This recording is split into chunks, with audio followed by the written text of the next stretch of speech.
जय श्री कृष्ण. पुन्हा आठवण कार्तिक मासातली मोठी एकादशी देवोत्थानी.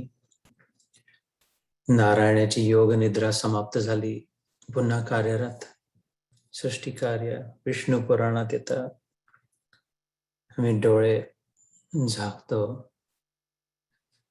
तेव्हा सृष्टीचा विलय होतो. डोळे उघडतो तेव्हा पुन्हा सृष्टी बनते. तो आता हा काळ नाही, ते तर प्रलयाची परिभाषा आहे. पण निद्रा, पूर्ण निद्रा, योग निद्रा. गीता महात्म्य येतं वराह पुराणात.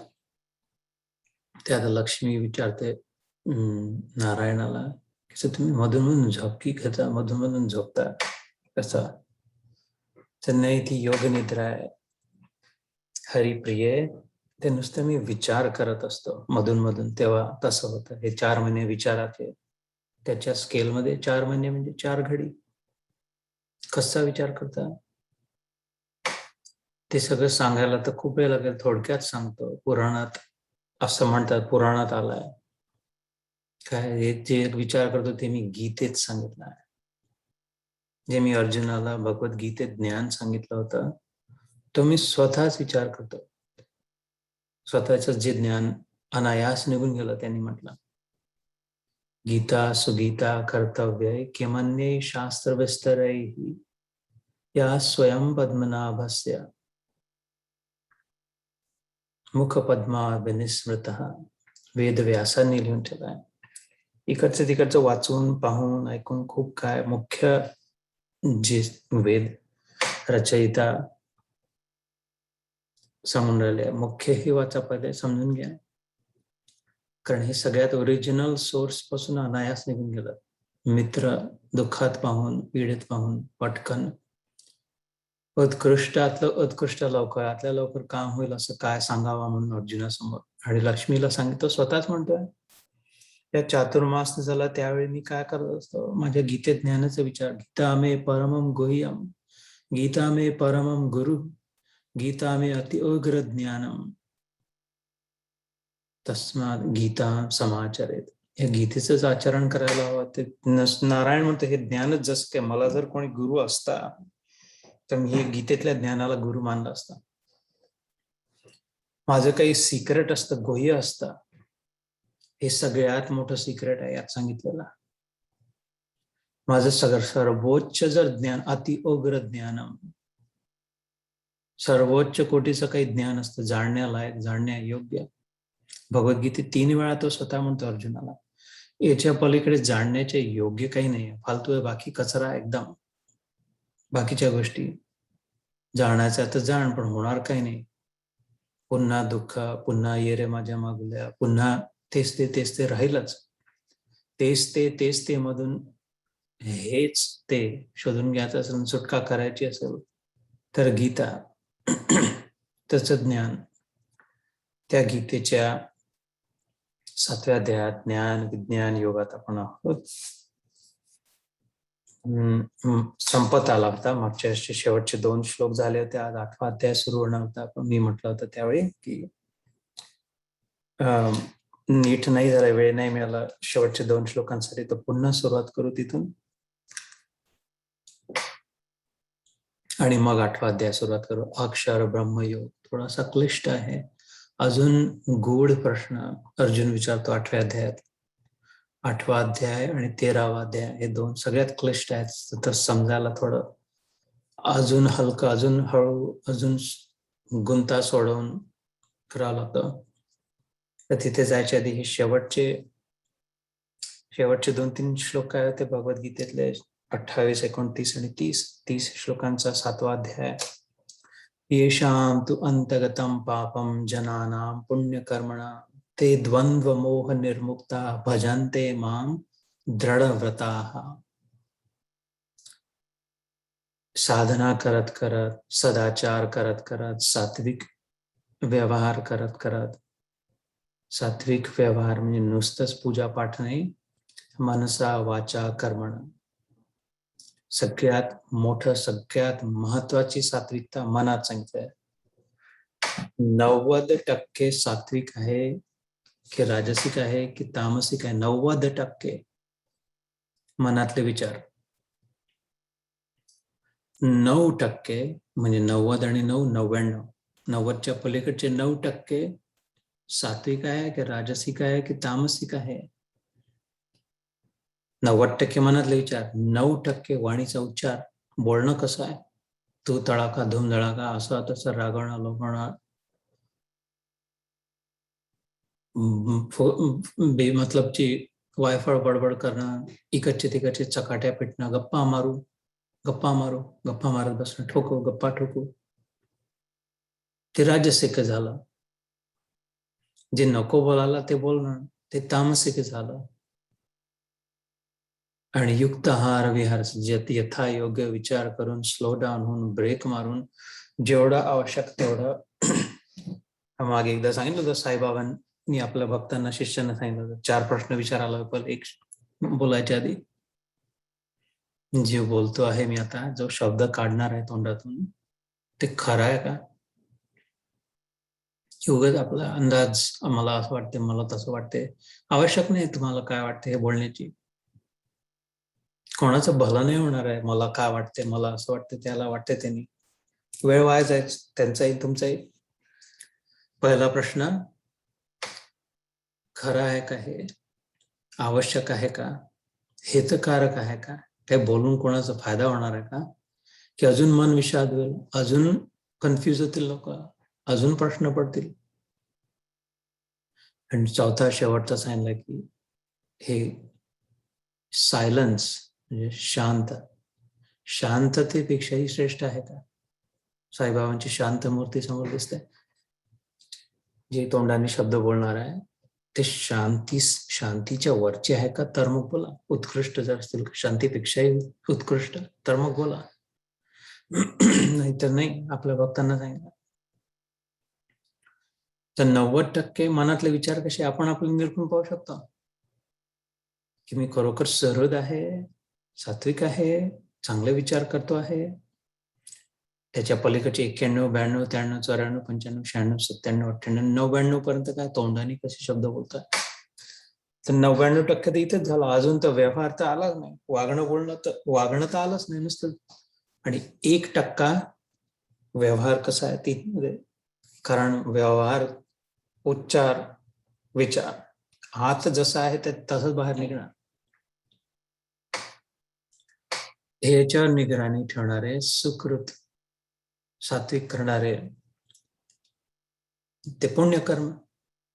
1% पुण्यकर्म तरच होईल जर तोंडातले विचार, तोंडातले उच्चार, मनातले विचारही पुण्यशील, पुण्यवान आहेत.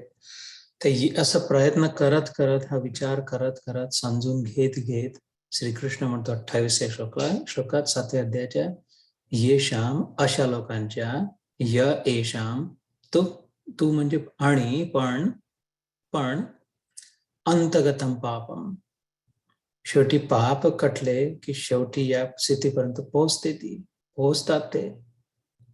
जनानाम, लोकांमध्ये, पुण्यकर्मणा, पुण्यकर्म तिथपर्यंत नेऊन पोहोचतं. अजून पुण्यकर्म, आताच पुण्यकर्माची परिभाषा केली 90%, 99% आणि 100% पुण्यकर्म. मनातही शुद्ध विचार आहे, वाणीने शुद्ध उच्चार आहे आणि हातपायाने शुद्ध आचार आहे. हे 100% झालं की ते पुण्यकर्म. दान खूप आहे, पूजा खूप आहे, खूप फुल वाहिले, खूप आरत्या केल्या, खूप नैवेद्य दाखवले, खूप मंत्र म्हटले, खूप आरत्या केल्या, खूप ढोल वाजवले, खूप नाचलं, खूप पुण्यकर्म, छान झालं, चांगलं वाटते, वा वा वा. 1% झालं.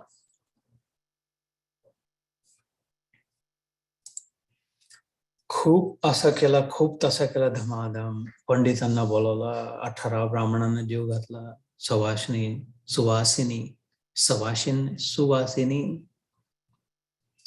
जीव घातला, आहेर केला, रोषणाई, लाइटिंग लावला, 3 प्रकारचे पेढे आणले, प्रसाद वाटला, वर्गणी दिली, दक्षिणा दिली, याचा अभिषेक केला, त्याचा अभिषेक केला, पंचामृत, हे सगळं खूप केलं. वा वा वा, छान. आजचा दिवस खूपच थकवा आला, पण खूप चांगला झाला. इतका कसं काय चांगलं झालं, इतकं इतकं केलं, असं असं केलं, जे काही केलं ते 1% पुण्यकर्म झालं. 1%. तोंडाने आयुष्यावर कसं बोललो इथपासून पुढे श्रीहरीसोबत मूर्तीच्या पलीकडे जो हृदयातला हरी आहे समोर आलेला, तोंडाने कसं बोललो ते 9%. तोंडानेही चांगलं बोललो आणि हातपायाने चांगलं कर्म केलं तर 10% झालं. अजून 90% अजून नापास आहे. इतक्या पूजा केल्या, इतकी तीर्थ, इतकं दान, इतक्या पाट्यांवर नावं लागल्या, इतक्या ब्राह्मणांना दक्षिणा हार घातले, खूप रोजचे नवीन नवीन हजारो रुपयांचे डॉलरचे हार घातले, खूप रोषणाई केली, खूप तारीफ केली तोंडाने, वा वा वा वा वा, तुम्ही तर असे, तुम्ही तर तसे, असं तसं. आणि शेवटी पुण्यकर्म झालं की नाही? नापास आहे. शास्त्रांच्या मापदंडाप्रमाणे नापास. का? 90% आत आहे ना. 10% बरोबर आलं झालंय. तेही कठीण आहे 10% होणे. त्यापेक्षा ते 10% सोडो जळ काय, जे काय जसं मुख्य लक्ष कुठे देणं. हुशार व्यक्ती प्रमुख मुख्य कुठे लक्ष देणं? 3 प्रश्न असले परीक्षेत, एकाला 90% आहे, दुसऱ्याला 9% आहे, तिसऱ्याला 1% आहे. तर मुख्य एकाग्र चित्ताने मुख्य गणित कोणतं सोडवणार? पहिले 1% वाला सोडवलं, 9% वाला सोडवलं, घरी आलंय तर पुन्हा द्यावं लागेल परीक्षा, मग पुन्हा द्यावं लागेल परीक्षा, मग पुन्हा द्यावं लागेल परीक्षा. अरे आता प्रयत्न करतो, पुन्हा द्यावं लागेल परीक्षा. पुढच्या येशाम तू अंतगतम पाप, शेवटी जाऊन डोक्यात प्रकाश पडतो. मला हे पहिले 90% वाला जो विषय आहे त्याचा अभ्यास करायचा आहे, तो प्रश्न सोडवायचा आहे. चुकून तोंडाने जे निघालं तसं इथून जर ठीक होईल हृदयात तर आपोआपच ते बरोबर निघेल. इथून इथे जे आहे तेच निघते, तेच पुढे व्यक्तही होतं. येशाम तू अंतगतम पापम जनानाम पुण्य, मग आपोआप पुण्यकर्म व्हायला लागतात. पुण्यकर्मणाम ते द्वंद्व मोह निर्मुक्ता. तर काय आहे तसं मनात स्वच्छ कसं, तेही सांगतो तो दयाळू. द्वंद्व मोह निर्मुक्ता. द्वंद्व नको, दोनपणा, माझं तुझं, आपलं तुपलं नको. एक, न मी आहे न तू आहे बाबा. एक तो आहे श्रीहरी, तुझ्यातही तो आणि माझ्यातही तो आहे, आपण दोघंही नाही आहे, तोच आहे. अखिल ब्रह्मांडमा एक तो श्रीहरी नरसिंह मेहता. वासुदेव सर्वम इति समहात्मा सुदुर्लभ. श्रीकृष्णाने याच अध्यायात म्हटलं 297.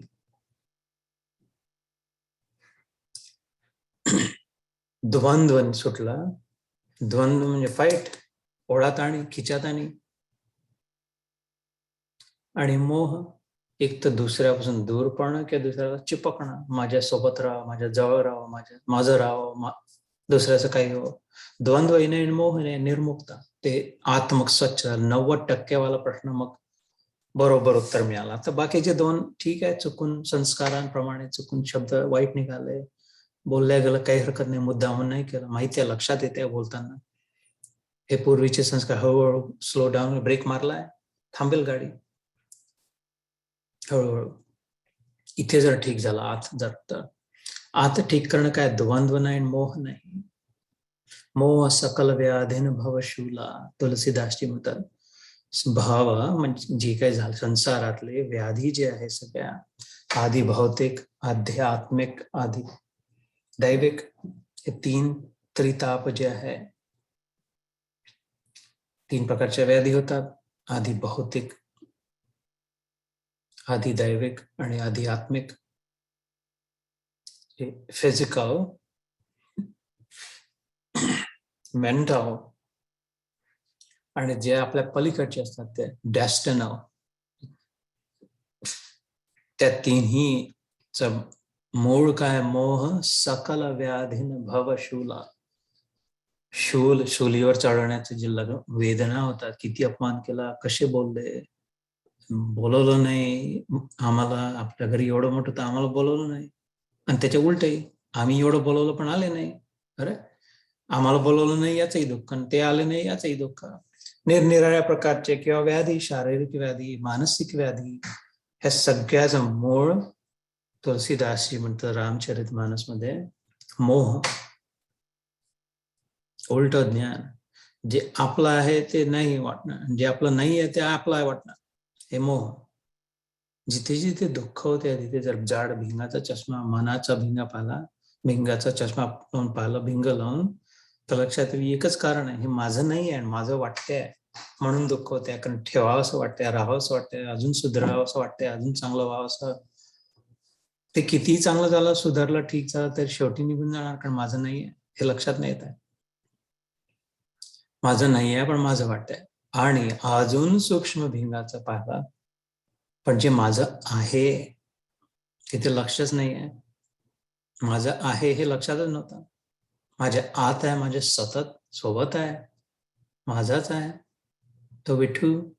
आज ज्याची देव उत्थान एकादशी आहे, पाप रखमाई देवीवर सर्व सुखाचे आगर. तुकाराम महाराज म्हणतात सगळ्या सुखांचं मुख्य स्थान कोणतं? बाप. कोण माझा बाप? कोण? रखुमा देवीवर.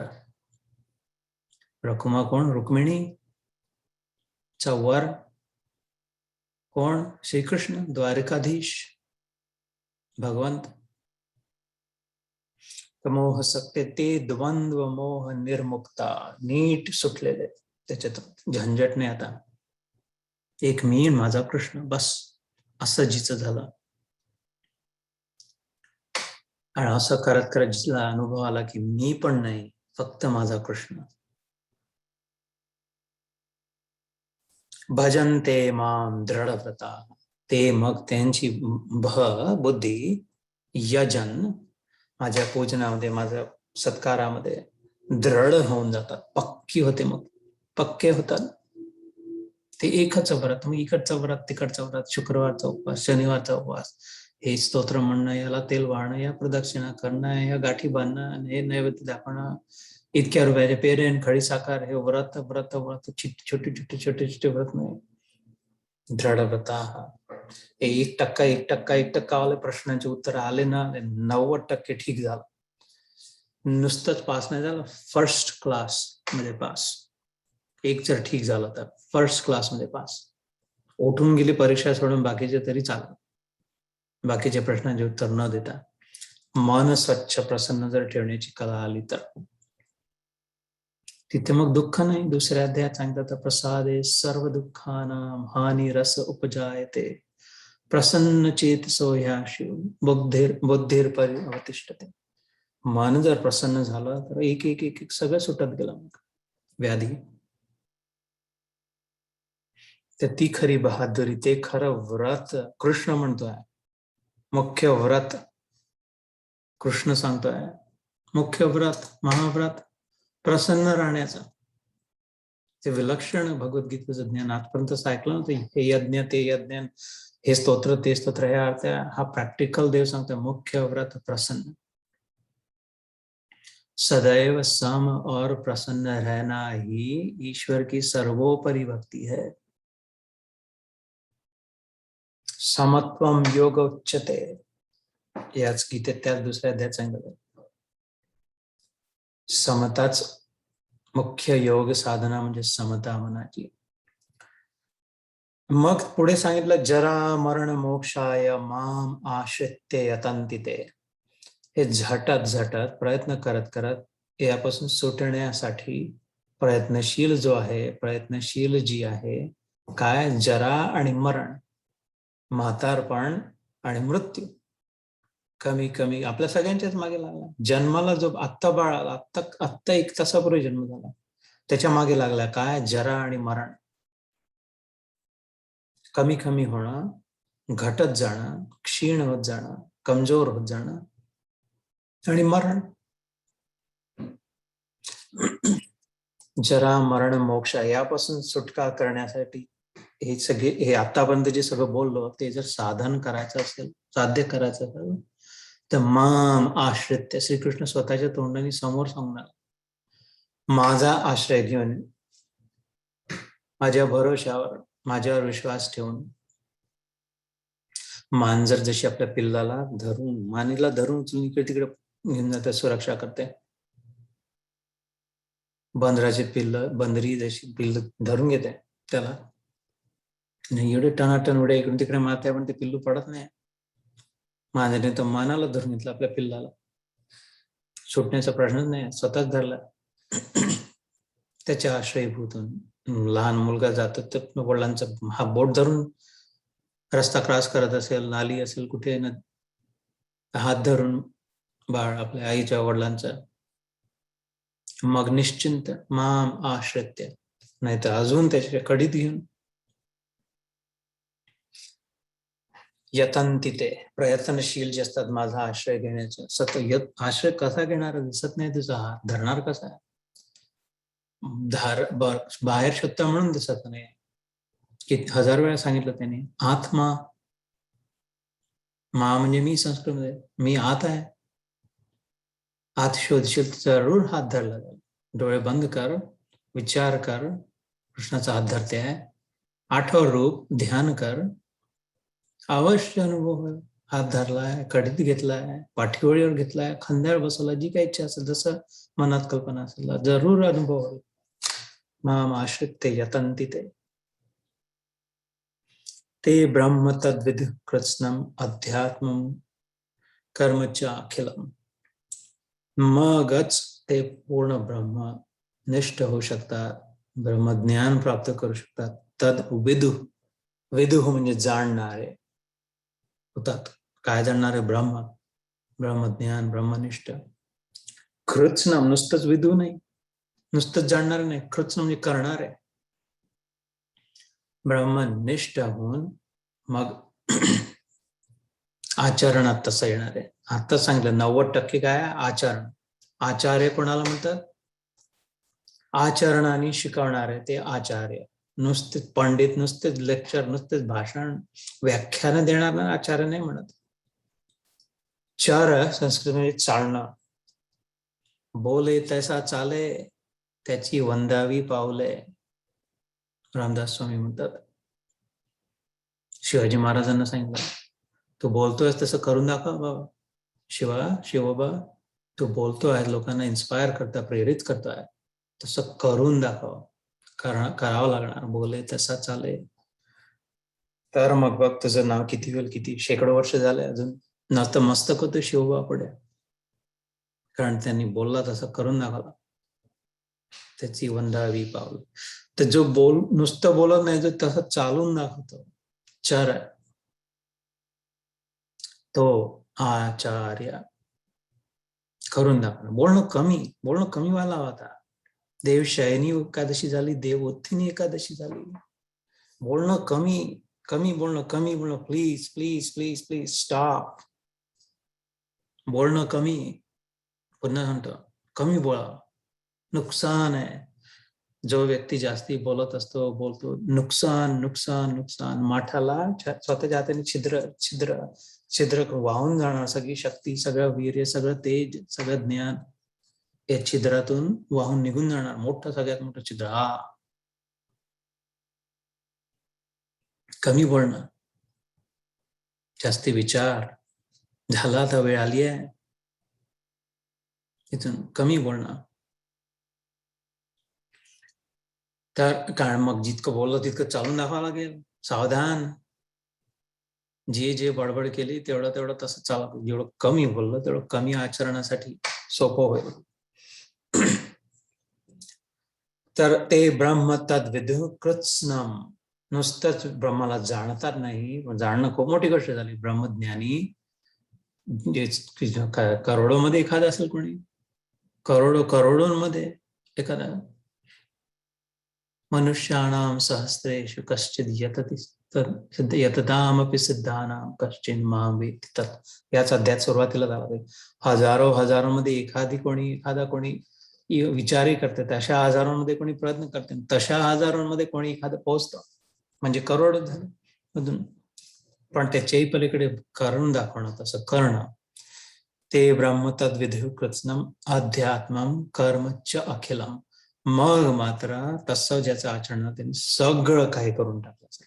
मग वेगळं जाऊन पूजा करणं, वेगळी आरती म्हणणं, वेगळा उपास करणं, वेगळे स्तोत्र वाचणं, अजून निराळ्या कुठली तीर्थयात्रा करणं, केलं तर केलं, नाही केलं तर नाही केलं, सहज समाधी. साधव भाई सहज समाधी भली, आंख न मोंदू कान न रुंदू, खूप प्राणायाम, खूप डोळे बंद करून, काया कष्ट न देऊ, खूप निर्जला एकादशी, खूप 12च्या आधी हे नाही, 2 नंतर ते नाही, आंख न मुंदू कान न रुंदू, काया कष्ट न देऊ, खुली आंख में हस हस देखू, सुंदर रूप निहारू, कबीरा सहज समाधी भली. ती सहज अवस्था प्राप्त, कृष्णाने म्हटलंय त्याचं कर्मच अखिलम, त्या व्यक्तीचे सगळे कर्म करून चुकले. धन्योहम कृतार्थोहम ज्ञातव्योहम, उपनिषदातलं वचन आहे. त्या ब्रह्मनिष्ठेचं जे प्राप्त करायचं, प्राप्तव्योहम, जे काही प्राप्त करायचं होतं ते सगळं प्राप्त झालं. असं तर शक्य नाही संसारात कोणाच. सगळ्यात आजपर्यंत जो श्रीमंत व्यक्ती असेल असं शक्यच नाही की सगळं प्राप्त केलं. पण ही अवस्था आहे प्राप्त, जे काही प्राप्त करण्यासारखं होतं ते प्राप्त झालं. कृतकृत्योहम, आपण म्हणतो कृतकृत्य झालं, तुमचं दर्शन झालं, चरण स्पर्श झाला, कृतकृत्य झालं म्हणजे काय, जे काही करण्यासारखं होतं ते सगळं करून चुकले. किती वेळा चरण स्पर्श झाला, अजून तर किती चरण धुळी तर माखून गेलोय नुसते डोक्यावर, काय किती वेळा दर्शन झालाय, पण तो अनुभव आला याला मग कृतकृत्य झालो असं म्हटलं, तोंडाने बोललो. यानी होते, इथेच सांगितलं याच श्लोकात, प्राप्तव्योहम, धन्योहम, कृतकृत्योहम, ज्ञातव्योहम, ज्ञातव्योहम म्हणजे काय, असं कोणी शक्य नाही की ज्याला सगळं माहित आहे. शक्य आजपर्यंत कोणी झाला नाही, आहे नाही, होणार नाही. मनुष्यामध्ये, देवतांमध्ये नाही, परमेश्वरच फक्त एक आहे.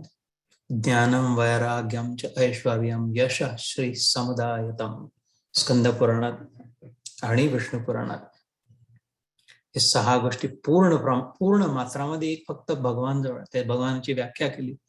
सगळ्यांना भगवान हे भगवान ते भगवान ते एकच आहे म्हणा, भगवान तो ज्याच्याजवळ हे 6 गोष्टी पूर्ण मात्रामध्ये, संपूर्ण, शक्य नाही कल्पना करण्याच्या पलीकडे काय, कोणतं ज्ञान एकच आहे ज्याच्याचं संपूर्ण ज्ञान आहे. वैराग्य, धगधगीत वैराग्य, सगळं असून सगळं सोडलेलं, थोडंही न ठेवणारा स्वतःजवळ. ऐश्वर्य, काय आहे, सगळं ऐश्वर्य ज्याचं आहे, ज्याच्याजवळ. यश, संपूर्ण यश. श्री, सौंदर्य म्हणजे लक्ष्मी, आणि सामर्थ्य, हे 6 गोष्टी. षड गुण ऐश्वर्य संपन्नो ही भगवान सोच्यते. हे 6 ऐश्वर्यांचा जो निसंपन्न असलेला तो भगवान वासुदेव श्रीकृष्ण महाराज की जय. पण इथे त्यांना अनुभव होऊ शकतो, त्याचा हात धरून, स्पर्श करून, जे जाणायचं होतं ते जाणलं, जे जाणण्यालायक होतं ते जाणलं. तो स्वतःच याच गीतेत 3 वेळा म्हणतो. आता 9वा अध्याय त्यात पुन्हा सांगेल की जे काही जाणण्यासारखं, 14व्या अध्यायात पुन्हा सांगेल, इदम ज्ञानम उपाश्रित्य मम साधर्म्यमागताः सर्गे अपि न उपजायन्ते प्रलये न व्यथन्ति चेत्. 14व्या अध्यायात गुणत्रय विभाग. हे सोडून बाकी हे जाणलं तर बाकीचं रक्षण होईल, याच्या व्यतिरिक्त कशाने रक्षण नाही होणार. आणि शेवटचा श्लोक होता, मागच्या वेळेस झाला पण नीट नव्हता झाला म्हणून पुन्हा, स अधिभूत अधिदैवम माम स अधियज्ञम च ये विदुः प्रयाण काले अपि च माम ते विदुर युक्त चेतसा.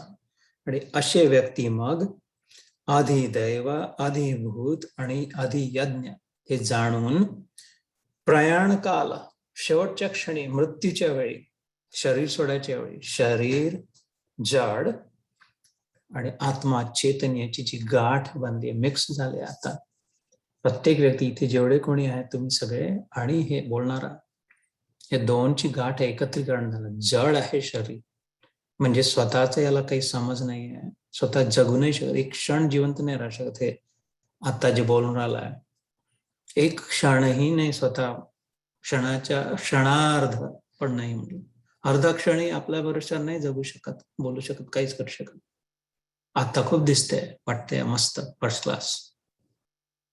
ते जड म्हणजे दगड, त्यात चेतन मिश्रित झालं, हलका असा थोडासा स्पर्श चैतन्याचा, स्पर्श नाही, नुसतं प्रेझन्स.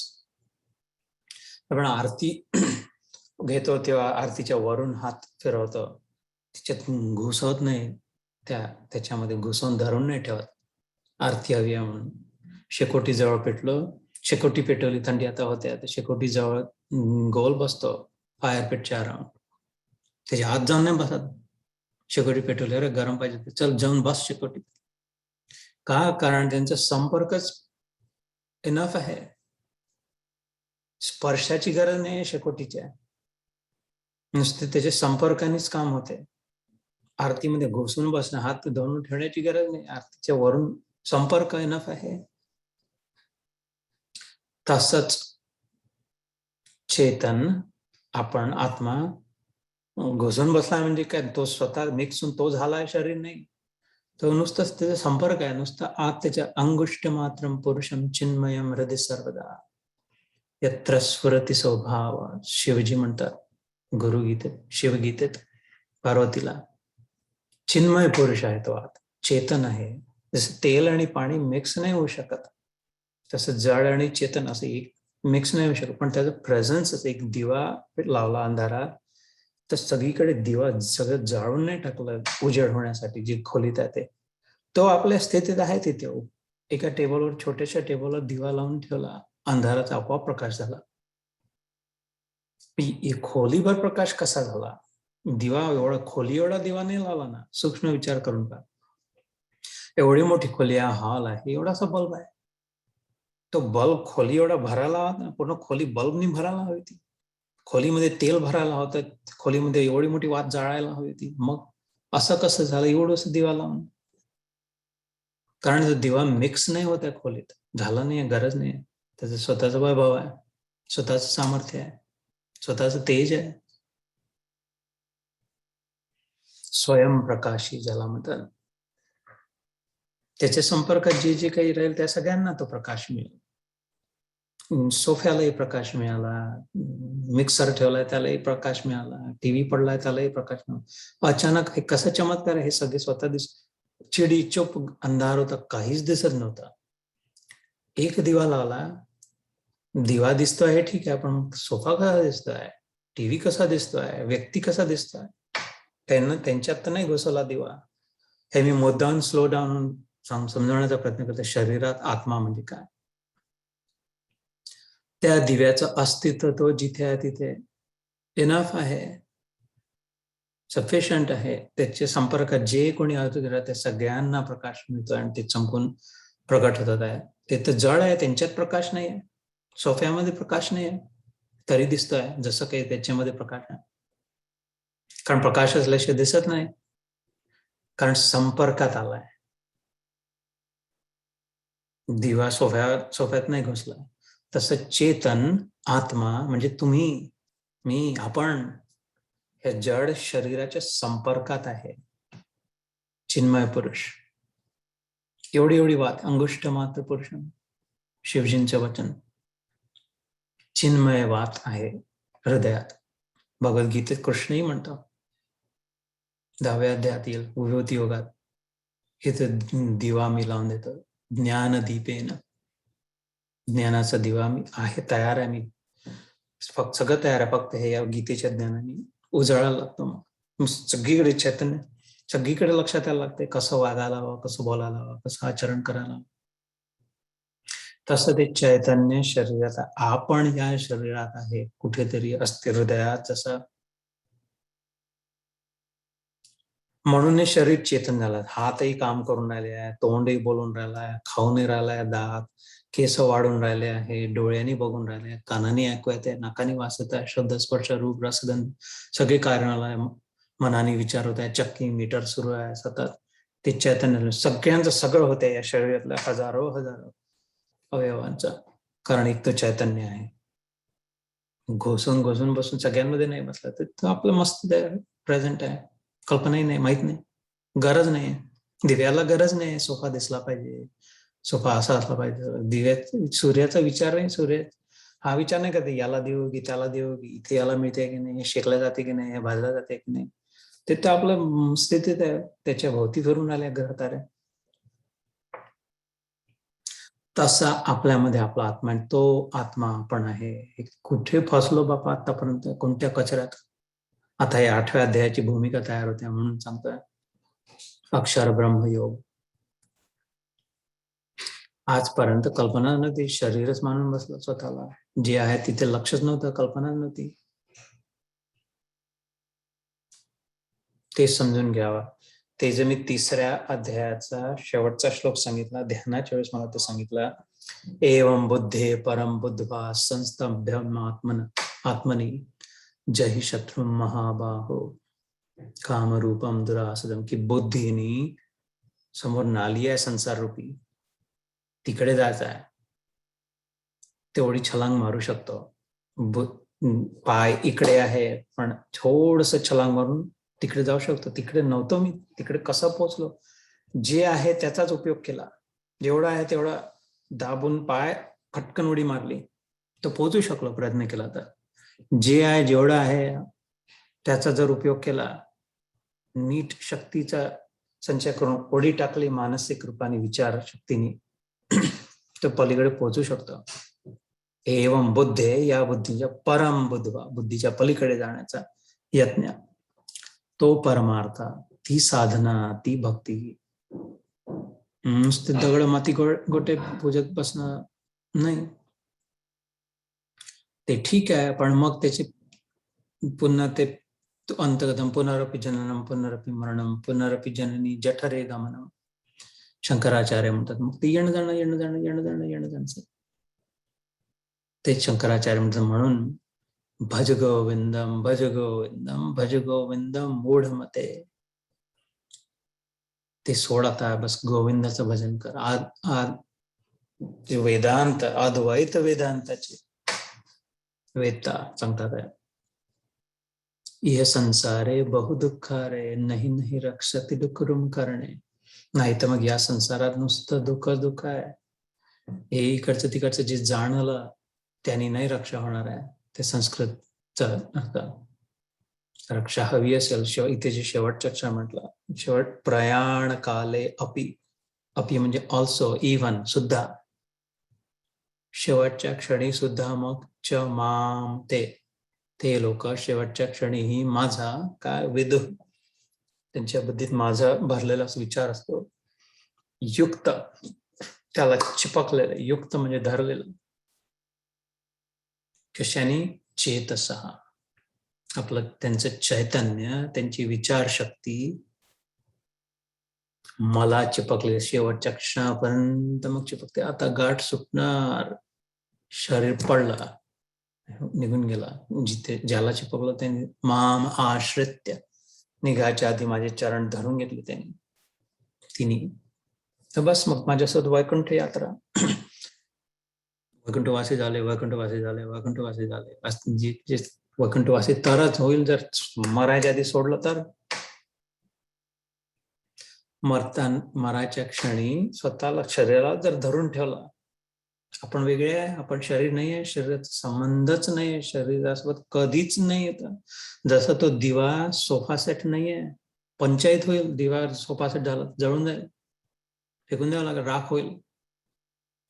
आपण शरीर कधीच नाही झालो, कधी व्हायला नको, होणार नाही, होणं शक्य नाही.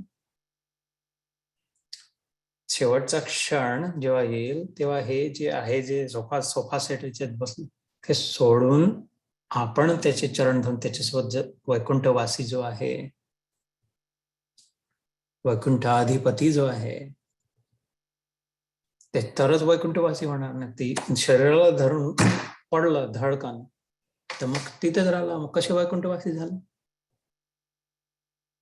म्हणून ते सराव करण्यासाठी, त्या शेवटच्या क्षणी ते जमाव आपल्याला, त्याच्या प्रॅक्टिससाठी हा प्रत्येक क्षण आहे. नाही रे बाबा, मी शरीर नाही आहे, मी तुझी आहे. नाही, मी कोणाचा सासरा नाही आहे, सासू नाही आहे, जावाई नाही आहे, मुलगा नाही आहे, वडील नाही आहे, कोणाची आई नाही आहे, कोणाची बहीण नाही आहे, कोणाची काही नाही आहे. मी तुझी आहे फक्त. बस माझा तुझा संबंध एकच आहे, फक्त माझा तुझा संबंध आहे. हे सतत सतत प्रॅक्टिस होते काय म्हणजे उलट एक्झॅक्टली.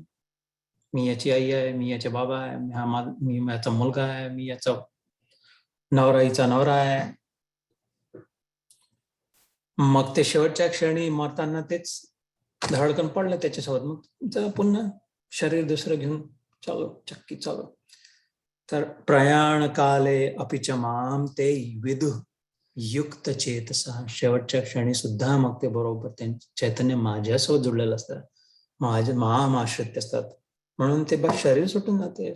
साप जसं कातडं सोडून देतो, साप निघून जातो पुढे, तसं कात सोडून देणं ही आपली. पण ते असं नाही जमत शेवटच्या क्षणी आपण आपोआप सतत जे विचार करते, सतत म्हणण्यापेक्षा प्राधान्य जे राहील, मुख्य विचार ज्याच्या मनात तो राहील. जसं म्हटलं 90% मला प्रश्न सोडवायला हवा पहिले. जीवनभर 1% अडकला, 9%मध्येच अडकलं. 10 पैकी 10 बरोबर, दोन्ही प्रश्न फर्स्ट क्लास पूर्ण बरोबर, पण नापासून घरी यावं लागेल ना. 10% नाही होत का? इथे हा क्लायमॅक्स, हा 7वा अध्याय संपतो. ओम तत्सद इति श्रीमद् भगवत गीतासु उपनिषत्सु ब्रह्म विद्यायाम योग शास्त्रे श्रीकृष्ण अर्जुन संवादे ज्ञान विज्ञान योग नाम सप्तमोध्याय श्रीकृष्णार्पण हरि अर्पण. इथे 7वा अध्याय संपतो. हे जे आता म्हटलं प्रत्येक अध्यायाच्या शेवटी येते त्याची व्याख्या आधी झालेली आहे, आठवण करून देते. नुसतं म्हणण्यासाठी नाही, मंत्र कुठलेच नुसते म्हणण्यासाठी नसतात. म्हणण्याचं महत्व अत्यंत गौण, नाही म्हटलं तरी चालेल इतकं महत्व नाही आहे म्हणण्याला. तोंडाने अगेन 1% महत्व आहे. मुख्य म्हणण्याला 9% महत्व आहे, करण्याला 1%. मुख्य समजून घेण्याला हे 90%. हे काय म्हणतो आहे ते समजून म्हणायला हवं. ते मागच्या बरेच 2-3 सत्रामध्ये झालेलं आहे. काय ऐकायचं असलं तर युट्यूब ते गीता योग एम्पॉवरिंग गीता रिफ्लेक्शन्सला जर सबस्क्राईब केलं युट्यूब चॅनलमध्ये, तर मराठी हिंदी सॉर्टेड आहे, इंग्लिश त्याच्यातून सापडून जाईल. पण थोडक्यात सांगायचं तर ओम तत् सत इति. इति म्हणजे फुल स्टॉप, पिरियड, संपलं. काय? ओम ईश्वर जो आहे तोच सत्य आहे. तत् सत, एक फक्त देव खरा आहे. म्हणजे काय? मग बाकी सगळं जे आहे ते असत्य आहे. असत्याच्या मागे किती झंझटी करणार, असत्यावर किती डोकं पडून येणार. जे आहेच नाही, खरं नाही आहे, ते किती पाठवी करणार, किती मनवणार, किती त्याचा नाद लावून घेणार, किती रडणार त्याच्यासाठी, किती टिकवणार, किती ठेवून घेणार, किती जोपासणार, किती त्याचे संरक्षण करणार. आपली इमेज, आपलं नाव, आपलं असत आहे. फक्त ओम ईश्वराचं जे चिन्ह आहे, जे जे त्यांनी निर्देश करतो ओंकाराने, तेच सत्य आहे. बस, पिरियड. इति म्हणजे ओम तत्सत इति. हे कुठून लक्षात आलं, कुठून आलं? श्रीमद भगवत गीता. श्रीमद सुंदर सौंदर्य संपन्न जे आहे भगवत गीता असू, हे जे गीत आहे याचं त्याचं नाही आहे, बप्पी लहरीचं गीत नाही आहे. भगवान एकच आहे असं जे देवाने स्वतः म्हटलं, भगवत गीता असू. हे कुठून आलं आहे? उपनिषदसु. यातले कडवे जे आहेत, त्यातले शब्द जे आहेत, सगळे उपनिषदांमधले, म्हणजे सर्वोच्च ज्ञान जे आहे, सर्व वेदांच्या पलीकडे हे यज्ञ, मंत्र, आरत्या, पोथ्या, स्तोत्र, पुराण, हे सगळे कुठून आले? वेदातून आले. त्याच्या ह्यापेक्षा अत्यंत श्रेष्ठ म्हणजे वेद निकृष्ट दर्जाचे ज्यांच्या समोर आहे, खालच्या दर्जाचे वेद, 3rd क्लास ज्यांच्या समोर समजले जातील, ते वेदांचाच शेवटचं ज्ञानखंड, त्याला उपनिषद म्हणतात. हे जे म्हणतोय हेही वेदातून आलेलं आहे. मी माझं नाही सांगत आहे, मी मराठीत बोलतोय, पण वेद स्वतःच सांगतात बाबांनो एकच धर्म आहे, सनातन धर्म, हिंदू धर्म.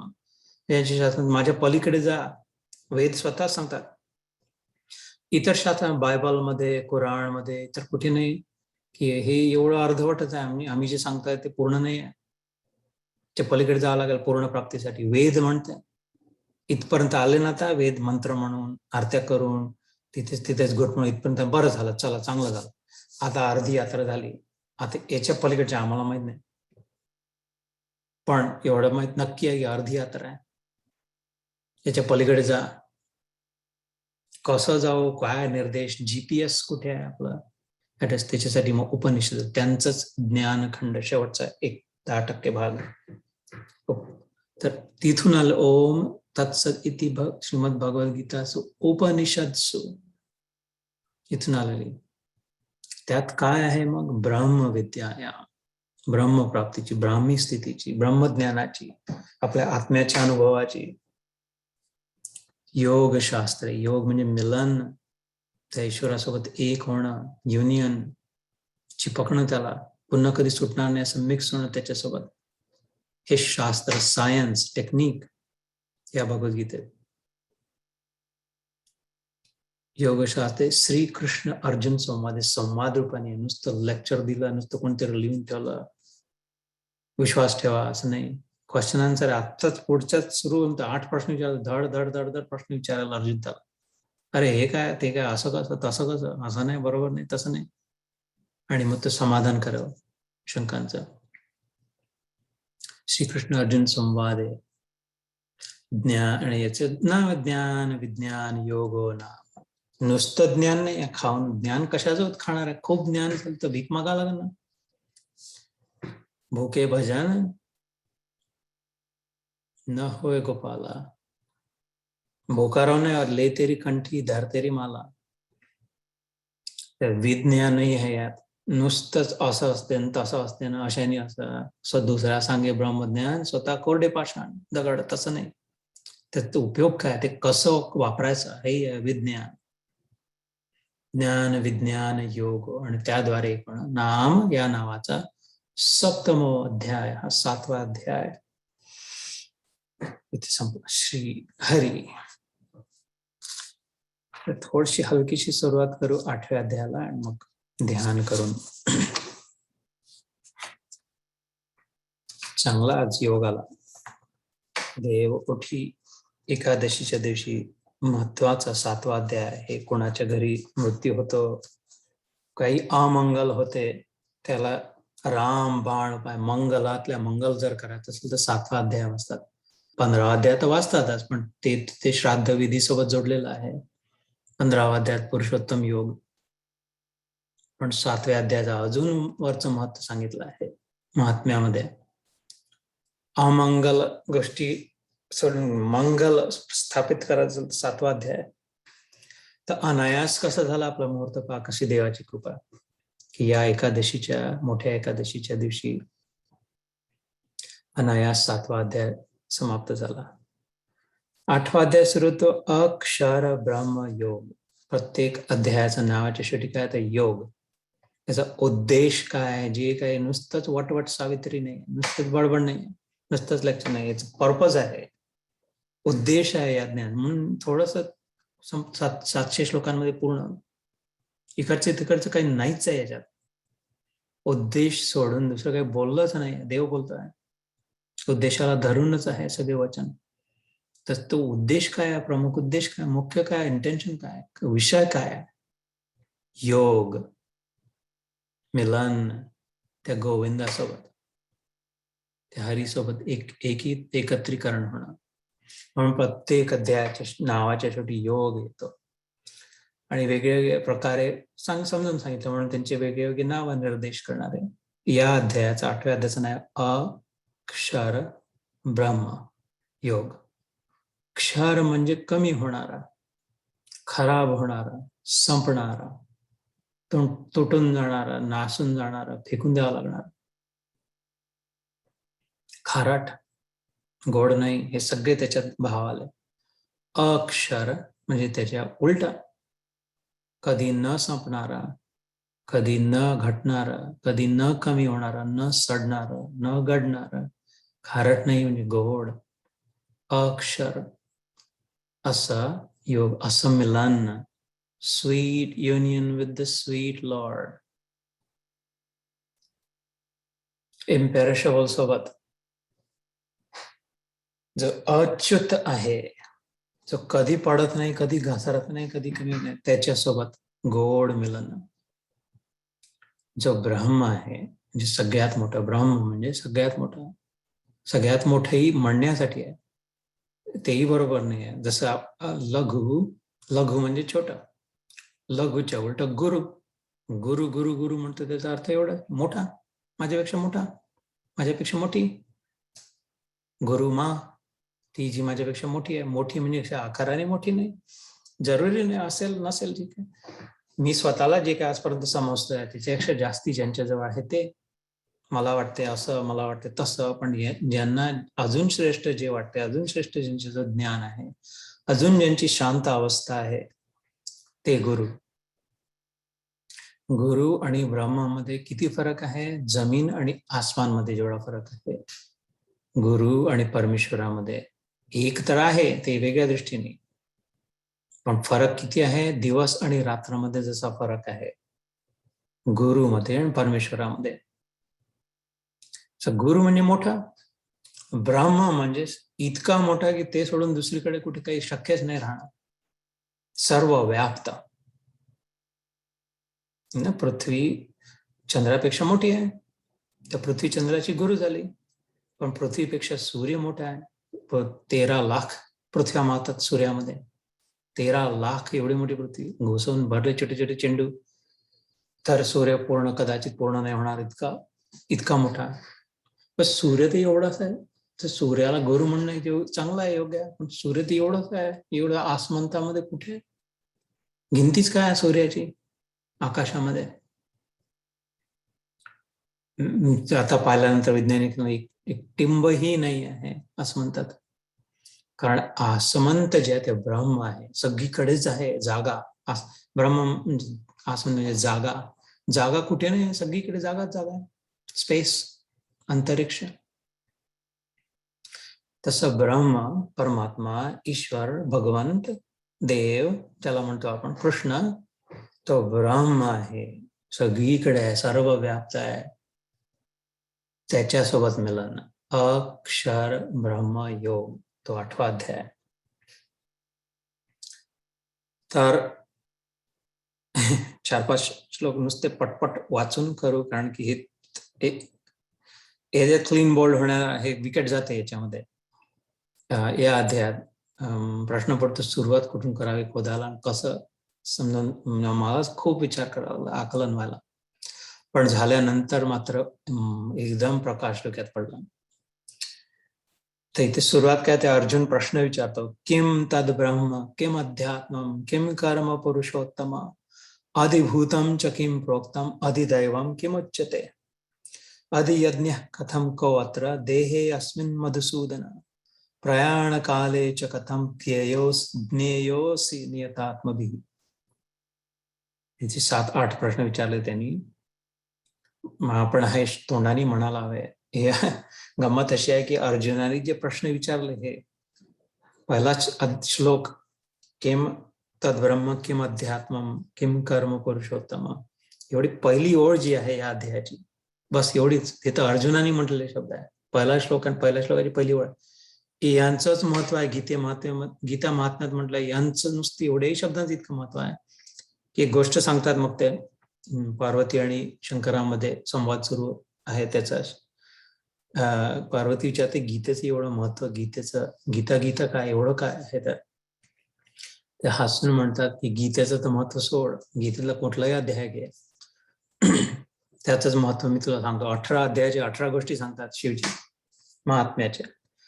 ही जेव्हा वेळ त्या 8व्या अध्यायाची गोष्ट सांगतात, अध्यायाचं तर सोड, अध्यायातला एक श्लोक जरी, एक श्लोक काय, अगं मी तुला गंमत सांगतो, एक ओळ, कोणतेही पहिला अध्याय घे, पहिला श्लोक घे 8व्या अध्यायाचा, त्याची पहिली ओळ नुसती यांनी काय झाला होता चमत्कार हे सांगतो, तशी गोष्ट होती. इथे नाही सांगत, कधी इच्छा असली तुमची तर वाचून दाखवेल, पण ती ज्या ओळीचं आहे तीही पहिली ओळ आत्ताची मी म्हटली, ज्याच्या तोंडातून निघते.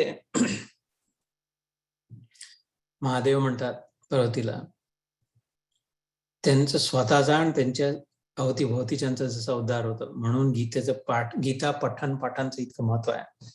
समजून घेण्याचं तर किती राहील, आणि आचरणात आणण्याचं तर अजून किती, आणि मनात सतत असणं. तर किम तद ब्रह्म किम अध्यात्म, मी म्हणतो थोडं तुम्ही म्हणा, म्हणजे आपलं एवढं एक तर चेक ऑफ होऊन जाईल, एक तर काम झालं. आणि हे पाठही करण्यासारखं आहे तसं. किम तद ब्रह्म किम अधि आत्मम, किम तद ब्रह्म किम अध्यात्मम किम कर्म पुरुष उत्तम, किम कर्म पुरुषोत्तम. ही पहिली वेळ मी पुन्हा म्हणतो, तुम्ही सगळे म्हणा, मग आपलं एक ते चेक झालं. आजचं देव उठी एकादशीच्या दिवशी अत्यंत महत्वाचं काम झालं शंकर पार्वतीच्या संवादाप्रमाणे. किम तद ब्रह्म किम अध्यात्मम किम कर्म पुरुषोत्तम, किम तद ब्रह्म किम अध्यात्मम किम कर्म पुरुषोत्तम. आणि पुढची ओळ आहे, ते झालं काम तर झालं, आज सगळ्यात बरं झालं आजच्या सत्राला उपलब्ध होते, जॉईन करू शकले. महत्वाचं ते आधी माझ्या लक्षात नव्हतं, नाही तुम्ही आधीपासून म्हणतात आजचं मिस नका करू म्हणून. मुख्य काम झालं आजच्या सत्राचा. पण आता म्हटलं तर बाकीचाही श्लोक, इतकं या ओळीचं महत्व सांगितलंय शंकरांनी पार्वतीला. आता जी म्हटली तुम्ही 2-3 वेळा, नाही तर अजून एकदा म्हणून घेऊ. किम तद ब्रह्म किम अध्यात्मम किम कर्म पुरुषोत्तम. First class. तर श्लोक पूर्ण करून घेऊ. अधिभूतम च किम प्रउक्तम अधिदैवम किम उच्यते. अधिभूतम च किम प्रोक्तम अधिदैवम किम उच्यते. हे प्रश्नावर प्रश्न विचारतोय तो. एका पुढे त्या गोष्टीत गंमत आहे. सहज म्हटलं होतं एका ठिकाणी, अशा ठिकाणी जाऊन सहज म्हटलं, हे कोणी विचारत होता. पुढच्या गोष्ट किंवा याच वेळेस वाचून दाखवू शकतो. वाय नॉट, ती गोष्ट वाचतो. 8वें अध्याय का महात्म्य हिंदीत है. भगवान शिव कहते हैं, देवी अब 8वें अध्याय का महात्म्य सुनो, उसके सुनने से तुम्हें बड़ी प्रसन्नता होगी. ये बात लक्ष्मी जी के पूछने पर भगवान विष्णु ने भी उन्हें इस प्रकार 8म अध्याय का महात्म्य बतलाते हुए कही थी. शिव पार्वतीला सांगतात आहे की असाच प्रश्न जसं या घरी आहे तसं त्या घरी आहे. तू मला विचारते, तिने त्याला विचारलं होतं, लक्ष्मीने विष्णूला विचारलं होतं. तसं दक्षिण में, म्हणजे साऊथ इंडियामध्ये कुठेतरी आंध्र प्रदेशमध्ये असावं, दक्षिण में आमर्दकपुर नामक एक प्रसिद्ध नगर है. वहां भाव शर्मा नामक एक ब्राह्मण रहता था. उसने वैश्या को पत्नी बनाकर रखा था. वह मांस खाता था, मदिरा पीता था, श्रेष्ठ पुरुषों का धन भी चुराता था और व्यभिचार करता था. शिकार खेलने में दिलचस्पी रखता था. ब्राह्मण धर्मामध्ये शिकारी हे कुठलेच नाही, अहिंसा सांगितलंय. शमो दमः तपः शौचम क्षांतिम आर्जवमेव च ज्ञानम विज्ञानम आस्तिक्यम ब्रह्म कर्म स्वभावजम. 14व्या श्लोक आहे 18व्या अध्यायात. ब्राह्मणाचं कर्म सांगितलं. हे सगळे याचे उलटे झाले करता. वह बड़े भयानक स्वभाव का था और मन में बड़े बड़े हौसले रखता था. काम संकल्प वर्जिता सांगे. ब्राह्मणाच्या मनात खूप मोठमोठे काही प्लॅन्स नसाला, काही ते उलट होता. एक दिन मदिरा पीने वालों का समाज जुटा था. उसमें भाव शर्मा ने भरपेट ताड़ी पी, खूब गले तक उसने चढ़ाई. अतः अजीर्ण से अत्यंत पीड़ित होकर वह पापात्मा कालवश वही मर गया और बहुत बड़ा ताड़ का वृक्ष हो गया. ताड़ाचं झाड होऊन बसला तो. उसकी घनी और ठंडी छाया का आश्रय लेकर ब्रह्म राक्षस भाव को प्राप्त हुए कोई पति पत्नी वहां रहा करते थे. त्यात ब्रह्म राक्षस जोडपं राहायला लागला त्या ताड़ वृक्षात. हा जो ब्राह्मण होता आदल्या जन्मी उलट काम केल्यामुळे. उनके पूर्व जन्म की घटना इस प्रकार है. एक कुशीबल नामक ब्राह्मण था जो वेद अंग के तत्वों का ज्ञाता, संपूर्ण शास्त्रों के अर्थ का विशेषज्ञ और सदाचारी था. एक कुशीबल नावाचा भाव शर्माच्या उलटा खरोखर ब्राह्मण आचरण असलेला ब्राह्मण होता. उसकी स्त्री का नाम कुमति था. वह बड़े खोटे विचार की थी. वह ब्राह्मण विद्वान होने पर भी अत्यंत लोभवश अपनी स्त्री के साथ प्रतिदिन भैंस, काल पुरुष, घोड़े आदि बड़े दानों को ग्रहण करता था, परंतु दूसरे ब्राह्मणों को दान में मिली हुई कौडी भी नहीं देता था.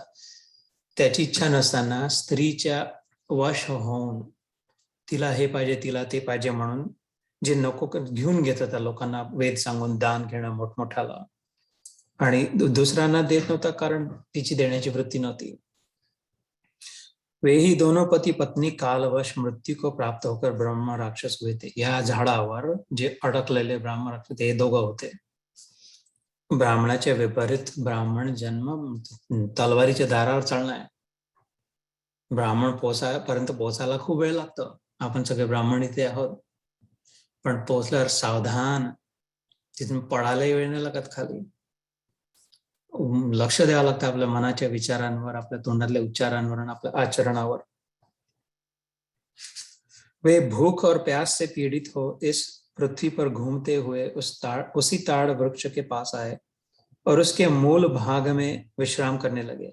इसके बाद पति ने पूछा, नाथ, हम लोगों का यह महान दुख कैसे दूर होगा? था तो ब्राह्मण तो होता, ज्ञान वेद जाणणार होता, पण कर्मान्यस्त झाला होता. ब्रह्म राक्षस योनि से किस प्रकार हम दोनों की मुक्ति होगी?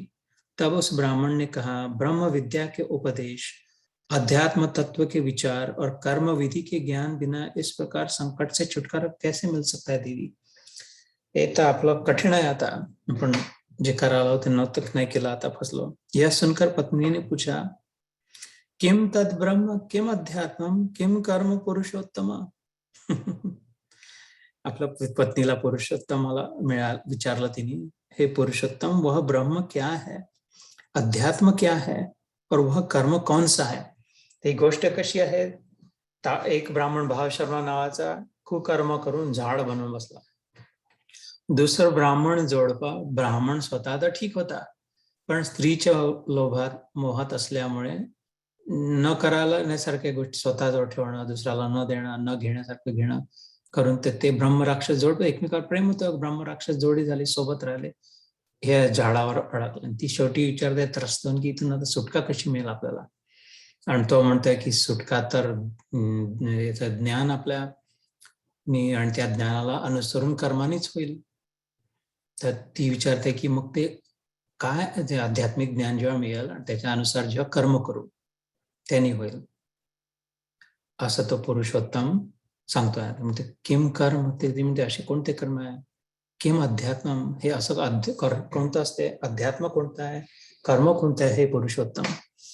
आपण जो मगाशी 10 वेळा म्हटला तो काय होता? किम तद ब्रह्म किम अध्यात्म किम कर्म पुरुषोत्तम. या स्त्रीने इथे त्याला काय विचारलं? किम तद ब्रह्म किम अध्यात्म किम कर्म पुरुषोत्तम. हे पुरुषोत्तम, वह ब्रह्म क्या है, अध्यात्म क्या है और वह कर्म कौन सा है? उसकी पत्नी ने इतना ही कहा, जो आश्चर्य की घटना घटित है उसको सुनो. उपरयुक्त वाक्य गीता के 8वें अध्याय का आधा श्लोक था. हे कोण म्हणताय? शिवजी म्हणतात आहे. कोणाला? पार्वतीला. की तिने नुसता असा प्रश्न विचारला की कोणतं कर्म करावं, कोणतं ज्ञान? तर अचानक काहीतरी चमत्कार झाला. ते म्हणतात आहे, कारण देवी, ते गीतेच्या 8वें अध्यायाचं पहिलं वाक्य आहे. उसके श्रवण से वह वृक्ष उस समय ताड़ के रूप को त्याग कर भाव शर्मा नामक फिर से ब्राह्मण हो गया. तत्काल ज्ञान होने से विशुद्ध चित्त होकर वह पाप के चोले से मुक्त हो गया तथा उस आधे श्लोक के ही महात्म्य से वे पति पत्नी भी मुक्त हो गए. उनके मुख से दैवात ही सहज दैववश 8वें अध्याय का आधा श्लोक निकल पड़ा था. तदनंतर आकाश से एक दिव्य विमान आया और वे दोनों पति पत्नी उस विमान पर आरूढ़ होकर स्वर्गलोक चले गए. वो वहां का यह सारा वृत्तांत अत्यंत आश्चर्यजनक था.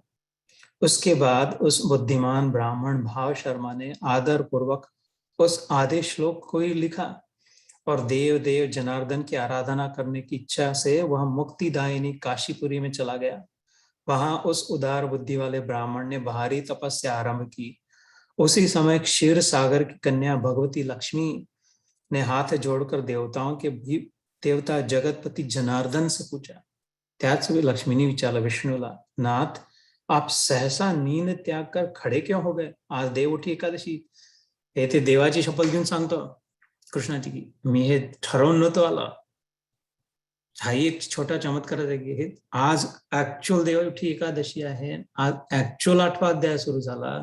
आज ऍक्च्युअली ही पहिली ओळ ती आपण सगळ्यांनी म्हटली. हे धन्य मुहूर्त आहे. तिने म्हटलं की तो दिवस होता.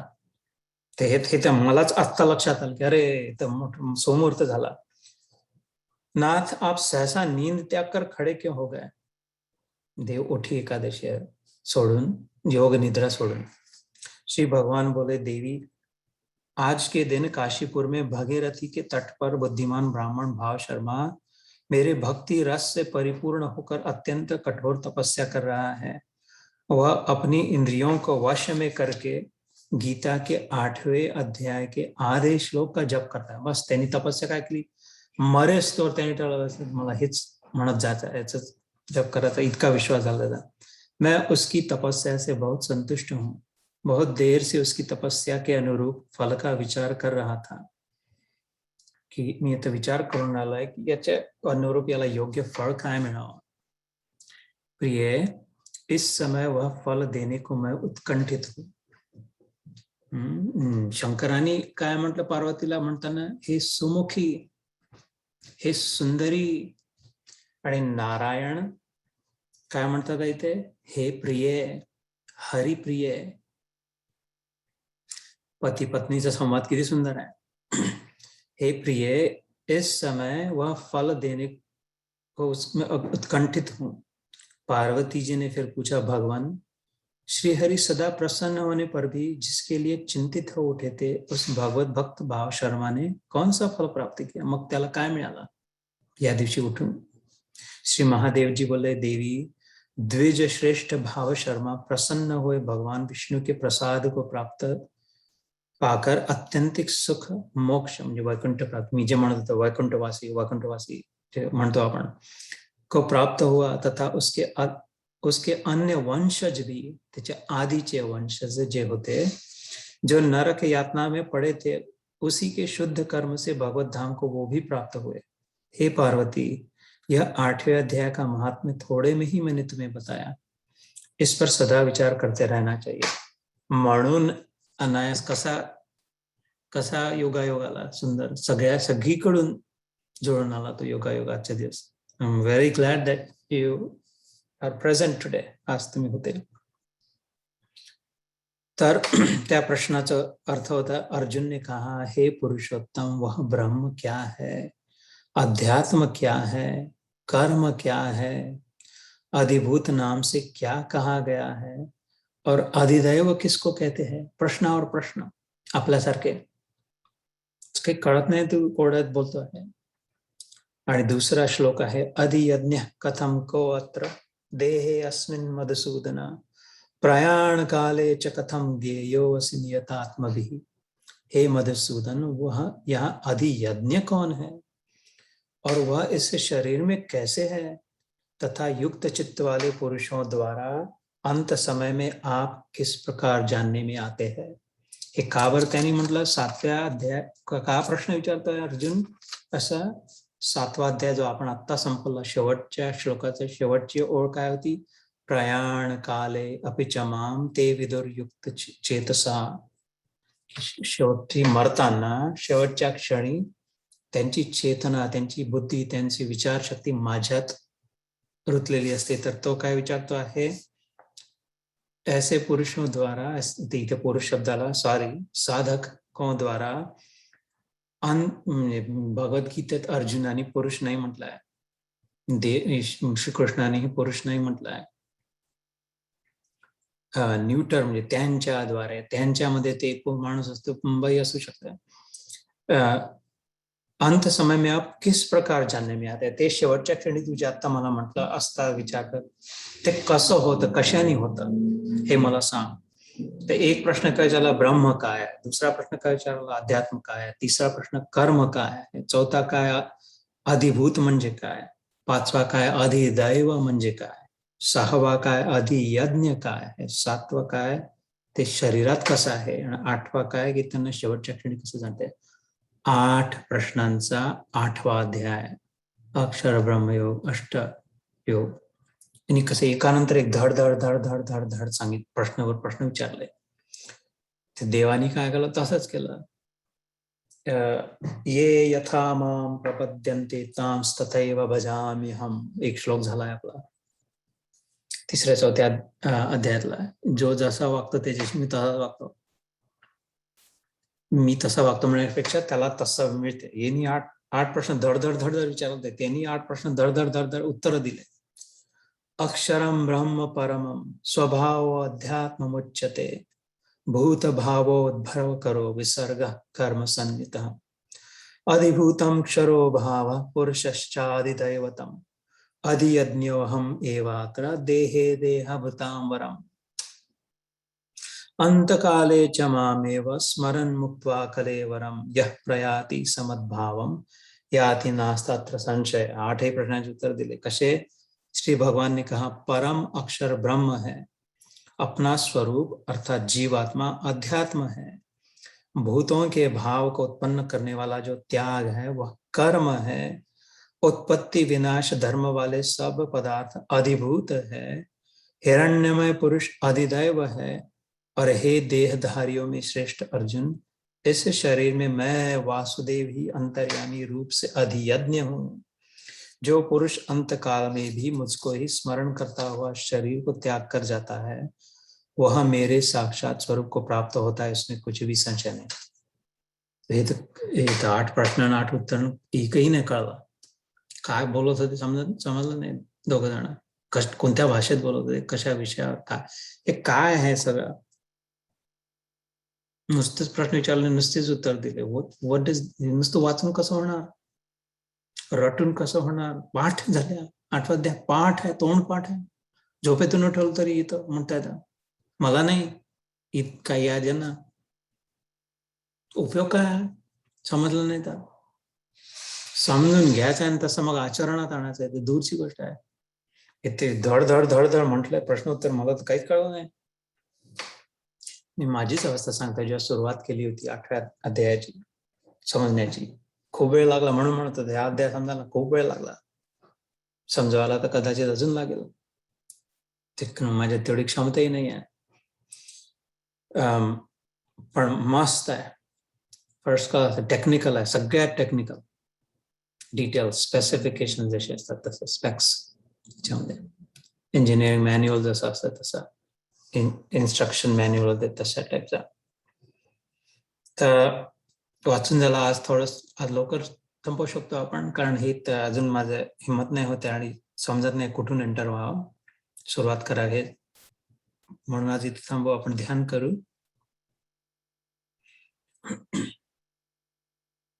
आहे प्रभावशाली, खूप सुंदर.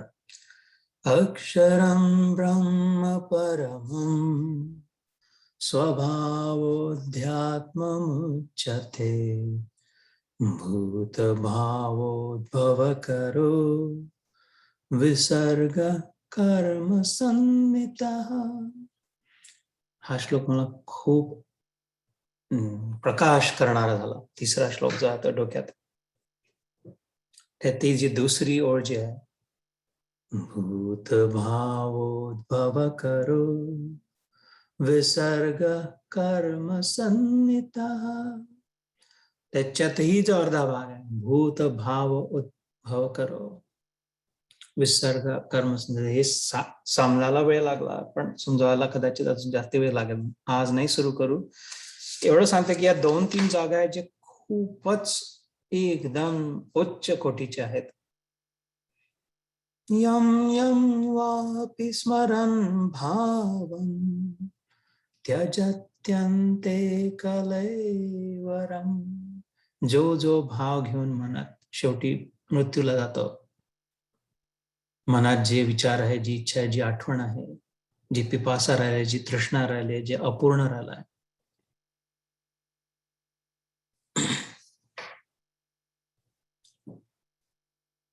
अर्ध काम सोडून ते काम पूर्ण करण्यासाठी पुढचा जन्म होईल. म्हणून हे फालतूची कामं आता संपवून टाकावे. महत्वाचं कामात मन शरीर सुटलं जरी तरी त्यावेळी तो विचार राहील तर तिथे सुरुवात करू. त्याच्या पुढे जो श्लोक येतो 7वा श्लोक, तो खूप महत्वाचा आहे. काही संतांच्या मते यात गीतेचं रहस्य आहे. तस्मात् सर्वेषु कालेषु मामनुस्मर युध्य च मय्यर्पित मनोबुद्धिः मामे वैश्यस्य संशयम्. याची जी पहिली वेळ मला आठवते ते जगद्गुरु कृपालू महाराज म्हणायचे, तस्मात् सर्वेषु कालेषु, म्हणून पूर्ण वेळ जीवन जगताना त्या पहिल्याही ओळीचं अर्धा शेवटचा श्लोक आहे, माम अनुस्मर युद्धच्या बॅकड्रॉप मध्ये, बॅकग्राऊंड मध्ये मनात विचार माझा कर, अनुस्मर, आणि युद्धही कर. शरीरात आहे तर संसारात जीवन जगताना जे कर्म करणं आवश्यक आहे ते कर, पण प्रत्येक वेळी मनात, प्रत्येक बाण सोडताना मनात विचार माझा ठेव, माम अनुस्मर युद्धच्या. हे त्यांच्या मते रहस्य आहे गीतेचं. एवढीशी गोळी आहे, छोटीशी होमिओपॅथिकची असते तशी, जी जिभेखाली ठेवली तशी, याने रक्षा होईल. छोटीशी गोळी किती, माम अनुस्मर युद्धच्या, माझं स्मरणही कर आणि युद्धही कर.